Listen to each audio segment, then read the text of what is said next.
শেখ হাসিনা দেশ থেকে চলে যাওয়ার পরে পরিবেশটা এরকম হয়েছে বাংলাদেশের যে শেখ হাসিনা বিরোধী অর্থাৎ আওয়ামী লীগ বিরোধী নেতারা তাদের কর্মীদেরকে ওই বার্তাটা দেয়া হয়েছে যে শেখ হাসিনা শেষ, আওয়ামী লীগ শেষ, এটা কখনোই বাংলাদেশে আর ফিরবে না, তারা রাজনীতিও করতে পারবে না, তারা ধ্বংস হয়ে গেছে, তাদের আর বাংলাদেশে ফিরার রাজনীতি করার কোনো সম্ভাবনা নাই। এখন এইসব কর্মীরা যে স্পিরিট পাইছে এটা বুঝার পরে খামাখা একজন আরেকজনের নামে মামলা দিছে চাঁদাবাজি করার জন্য, তারপরে অনৈতিক অত্যাচার, বাড়িঘরে ভাঙচুর, মানে সামাজিকভাবে বিভিন্ন বিষয় নিয়ে যদি কখনো কোন দল ছিল, কোনো সমস্যা ছিল, সেটার প্রতিশোধ তারা নিছে। ট্রাম্প যখন ক্ষমতায় জিতে যায় তখন কিন্তু তাদের এই রাজনৈতিক প্রেক্ষাপটটা পাল্টে যেতে শুরু করে। তো পাল্টে যেতে শুরু করে বলতে আপনারা জানেন সাংবাদিক ইলিয়াস, যিনি বিএনপির আমলে সাংবাদিক ছিলেন, আমাদের এই ক্ষমতাসীন দলের খুব কাছাকাছি একজন মানুষ ছিলেন, তিনি বর্তমানে আমেরিকাতে আছে। তো উনার কিছু ভিডিও সবাই দেখেন, আমরাও দেখি।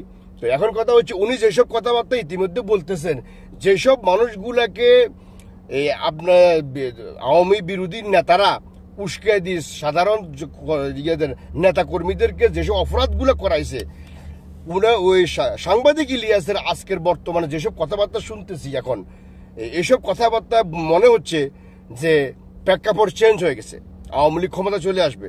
এখন এই মানুষগুলা পড়ছে এখন বিপদে। যদি আওয়ামী লীগ ক্ষমতা চলে আসে তাহলে আমরা কোথায় যাব? এই সাধারণ নেতা কর্মীরা, এদের অবস্থাটা কি হবে? ভবিষ্যতে এরা কিভাবে কি করবে?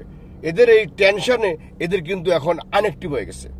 আর শুনে আরেকটা কথা হচ্ছে, এই আওয়ামী লীগ বিশাল এক রাজনৈতিক দল, যার জনসমর্থন যত বেশি সে তত বেশি ক্ষমতাশালী।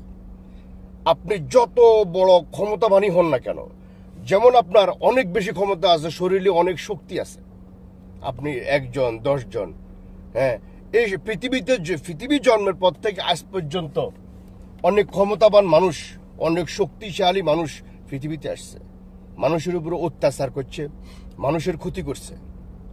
এরা পৃথিবীতে এখন আর কেউ নেই, সবাই দুনিয়া থেকে চলে গেছে, আপনাকেও একদিন চলে যেতে হবে। তো এখন কথা হচ্ছে, একজন মানুষ যত শক্তিশালী হোক, গুটি কিছু মানুষ যত শক্তিশালী হোক, তাদের এই শক্তিশালী ক্ষমতা বেশি দিন থাকে না। আর বিশেষ করে যাদের ইউনিটি সংগঠন অনেক বড় বড় মাপের, এগুলার অনেক সময় নেতা থাকে না, নেতা চলে যায় বিভিন্ন কারণে, হোক দুর্নীতি করি, হোক অন্যায় করে হোক। আমাদের মুসলিম বিশ্বের নেতাদের একটা স্বভাব আছে, সেটা হলো ক্ষমতা যে যখন বসে আর উঠতে চায় না। শুধু একজনের কথা না, সবাই। তো এখন কথা হচ্ছে এটা আসলে ঠিক না। এই কারণে আমাদের মুসলিমরা সারা পৃথিবীতে নির্যাতিত, শুধু এই কারণে, নীতি নৈতিকতার কারণে। তো এখন কথা হচ্ছে একটা সময় হয়তো এই প্রেক্ষাপট পাল্টে যাবে। কারণ হচ্ছে এই যিনি চলে গেছে তিনি না আসলেও তার যে বিশাল সংগঠন আছে, এই সংগঠন একসাথ হইতে গেলে এরাই বিশাল শক্তি, আবার তারা কামব্যাক করবে, সেটা যে দলেরই হোক, ঠিক আছে। তো আসলে এই যে মানুষকে এই হঠাৎ করে কেউ ক্ষমতা পাওয়ার পরে অন্যদেরকে ছোট ভাবা বা নিজেকে অনেক বেশি ক্ষমতাবান ভাবা, এটা আসলে ঠিক না। এই মেসেজগুলা সাধারণ যে নেতা কর্মীরা পাচ্ছে, এরা কিন্তু এগুলোর অপব্যবহার করতেছে। অপব্যবহার করতে যাই এরা একসময় বিপদে পড়ে যায়। এই পরিবেশটা আমি মনে করি আমাদের দেশের যারা রাজনীতি করে তারাই করছে। কারণ তারা ক্ষমতা যেই আসে তারা আর ক্ষমতা ছাড়তে চায় না। আপনি সঠিকভাবে নির্বাচন দেন। আর এই জন্য আমি সবচাইতে বেশি দায়ী করি আমাদের দেশের গণতন্ত্রকে ধ্বংস করার জন্য, সেটা হচ্ছে আমি ভারতকে দায়ী করি।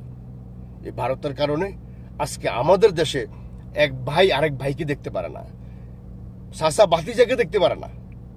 মানে রাজনৈতিক প্রেক্ষাপটটা এমন জায়গায় গেছে, যদি সুষ্ঠু একটা নির্বাচন হইতো, তাদের রাজনৈতিক হস্তক্ষেপ না হইতো, তাহলে কিন্তু আমাদের দেশে আজকে একজন আরেকজনকে অপছন্দ করার এই কারণটা হয়ে দাঁড়াতো না।